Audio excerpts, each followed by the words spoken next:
مسلمان همیشه فکرتان باشه هیچ کسی معیار نیست بغیر از کتاب و سنت.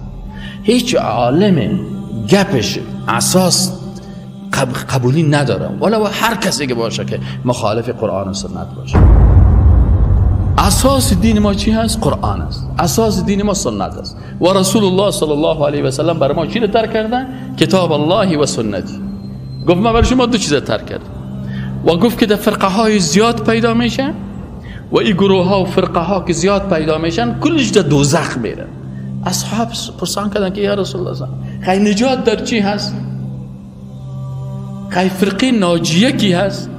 فرقه ناجیه که یکی است که ما هر نام سر خود میمانیم. حال خب بسیار آسان است نه؟ یک نفر بسیار بدقوار است نه؟ نام خود زیبا میمانه. وقتی که نامش میشه چی هست میگه والا چقدر زیباست. ها؟ تو میگی والا نامش زیباست خودم چقدر زیباست دیگه عاشق هم میباشی. وقتی که میری یک وقت سهل میکنی که سنوریش دیدن نمیشه. یک بچه را ببینی نامش از شیر خان فکر میکنی چقدر شجاع است. دیگر روز که در آن میری کنی یک موش از یک جای مبره خیز میزنه او شیر خان تو از موش میترسی. اینمی قسم بسیاری وقتا در جنگ فکری استعمال است. رادیوی آشنا تو فکر میکنی چه آشناست در حالی که ناشناترین رادیوی آشناست. رادیوی آزادی اصل رادیوی غلامی است. مردم غلام تر ببینید نامش از چی؟ آزادی. تلویزیون فلانی نامای بسیار جالب اثر خود چی میکنه؟ میکسره. فرقه ناجیه کدام از فرقه ناجیه؟ فرقه بدعت. بس درست است بسیار نام خوب است فرقه ناجیه. لکن ببینیم که قرآن و سنت بر ما فرقه ناجیه را چه قسم معرفی میگه. رسول الله صلی الله علیه و میگه که فرقه ناجیه کسایی هستند که ما انا علیه و اصحابی در راهی که ما رفتیم و در راهی که اصحاب ما رفتن. عالی گروه هایی که درباره اصحاب رسول الله صلی الله علیه و نظریات و اندیشه های مختلف دارن و گپ های مختلف دارن.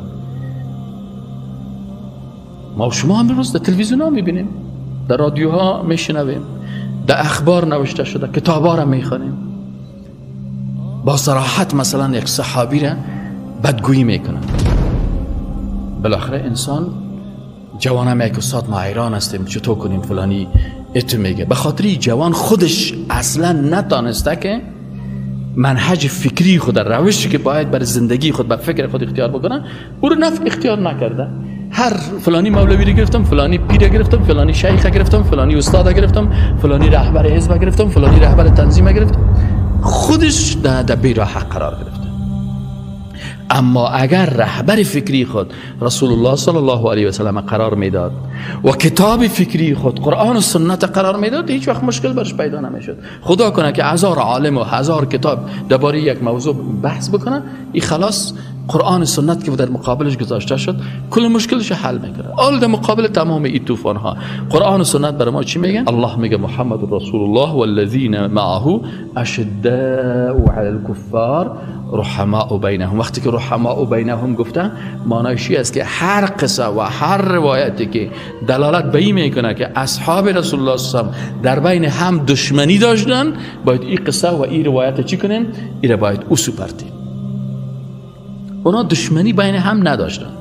حتی اگر در بعضی مسائل اختلاف هم پیدا کردن مسائل اجتهادی بود در مسائل اجتهادی با هم درگیر شدن. یکی دشمنی شخصی هست و یکی این است که مثلا تو یک اجتهاد میگیریم من دیگه اجتهاد میکنم اجتهاد من مخالف اجتهاد تو هستم من که تو دشمنی ندارم.